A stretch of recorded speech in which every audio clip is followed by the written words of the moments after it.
দেশের ফুটবলের দিন বদলের চেষ্টা করছে বাংলাদেশ ফুটবল ফেডারেশন। পারফরমেন্সের মান বাড়াতে বাংলাদেশি বংশোদ্ভূত বিদেশি ফুটবলারদের দেশের জার্সি গায়ে জড়ানোর দিকে মনোযোগী ফেডারেশন। জামাল ভুঁইয়া, তারিক কাজীর পর এবার এই তালিকায় যুক্ত হলেন ইতালির প্রবাসী ফুটবলার ফাহমিদুল ইসলাম।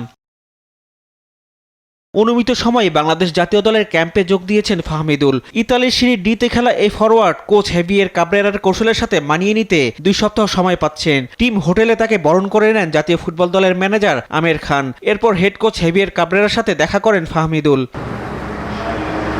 বাংলাদেশ ফুটবল ফেডারেশন আগে জানিয়েছিল 10 মার্চ ক্যাম্পে যোগ দিতে পারেন ফাহমিদুল। সোমবার রাতে আনুষ্ঠানিকভাবে ওলবিয়া কালসিওর 18 বছর বয়সী এই ফরওয়ার্ডের বাংলাদেশ দলে যোগ দেওয়ার বিষয়টি নিশ্চিত করেছে বাফুফে। বাংলাদেশি বংশোদ্ভূত বিদেশি ফুটবলারদের মধ্যে সবচেয়ে বড় তারকার নাম ইংলিশ প্রিমিয়ার লিগে খেলা মিডফিল্ডার হামজা চৌধুরী। 30 জনের ক্যাম্পের দলে এখনও যোগ দেননি শেফিল্ড ইউনাইটেডে খেলা এই মিডফিল্ডার। ইংল্যান্ডের প্রবাসী এই ফুটবলারের আগামী 17 কিংবা 18 মার্চ প্রথমবারের মতো বাংলাদেশ দলের সঙ্গে যোগ দেওয়ার কথা রয়েছে। আগামী 25 মার্চ শিলংয়ে এশিয়ান কাপের বাছাইয়ের 3য় রাউন্ডের ম্যাচে ভারতের মুখোমুখি হবে বাংলাদেশ। গুরুত্বপূর্ণ ম্যাচটি সামনে রেখে বর্তমানে সৌদি আরবে নিবিড় অনুশীলন করছে বাংলাদেশ ফুটবল দল। রিফাত আঞ্জুম, দেশ টিভি।